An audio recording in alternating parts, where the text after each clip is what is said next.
Des véhicules qui sortent et c'est le même manège depuis 2 jours. Le garage Citroën Isère se vide peu à peu, mais ce matin c'est dans ce bureau qu'une autre aventure commence.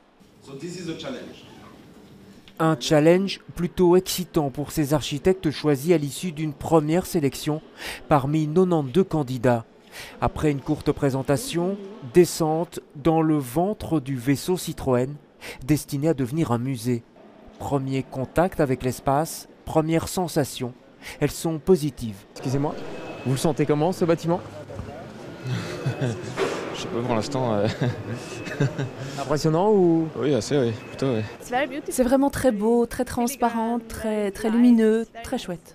On déambule entre les dernières voitures qui restent, on se toise, on prend des photos aussi. Elles seront bien utiles plus tard au bureau.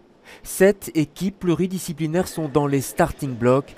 Parmi elles, plusieurs Bruxellois, attirés par le bâtiment d'abord, mais aussi par le quartier. On est plutôt un bureau d'urbanisme, donc on va réfléchir plutôt au contexte et à la façon dont ça peut s'insérer dans les dynamiques de transformation du quartier du Canal. Et donc c'est ça qui va rendre le projet très intéressant. Je pense que c'est justement le challenge qui nous intéresse, c'est de pouvoir amener cette espèce de high culture, la culture vue d'en haut, on va dire, au niveau de la rue, au niveau du quartier et de pouvoir justement ouvrir et avoir la générosité d'amener ce niveau de culture à tout le monde.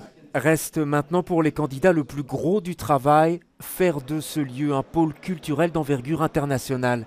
Les copies sont attendues pour Noël avant le choix définitif. D'ici là, la marque au chevron aura quitté définitivement les lieux.